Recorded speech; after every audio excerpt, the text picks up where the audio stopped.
So what is the origin of consciousness? But before we can even ask that question, what is consciousness? Consciousness is a state of being aware of one's surroundings. Now, in order to uncover the origin of consciousness, we need to understand that all living things' end goals are to survive and reproduce. And what do we need in order to accomplish these goals?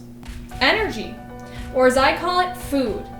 All living organisms can either make or scavenge food, and through the process of evolution and natural selection, our consciousness was formed.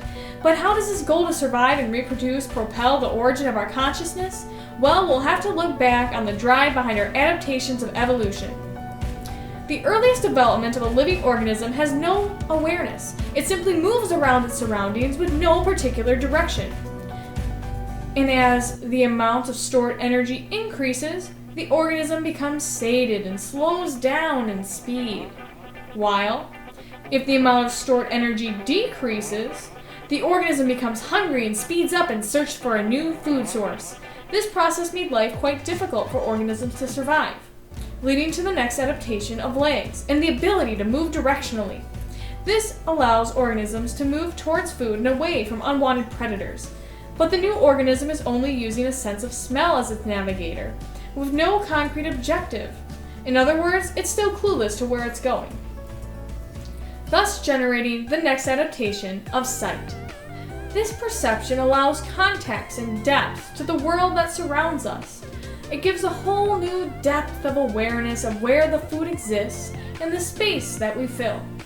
The development of the optical apparatus now allows the organism to visualize goals and lock onto them. In this case, the goal, well, it was food.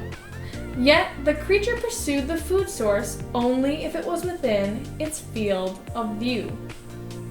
And with sight comes the creation of memory. Memory helps us to visualize objects even when it isn't within our sights. This concept is called object permanence. Now, a sense of time and awareness for self and others is formed. Because organisms are constantly hiding and hoarding food from one another, the ability to put oneself in the position of others grants the organism the ability to outsmart its competitors, or at least try. So as you can see, our consciousness was created through adaptations for the purpose to obtain more food, thus concluding the origin of our consciousness.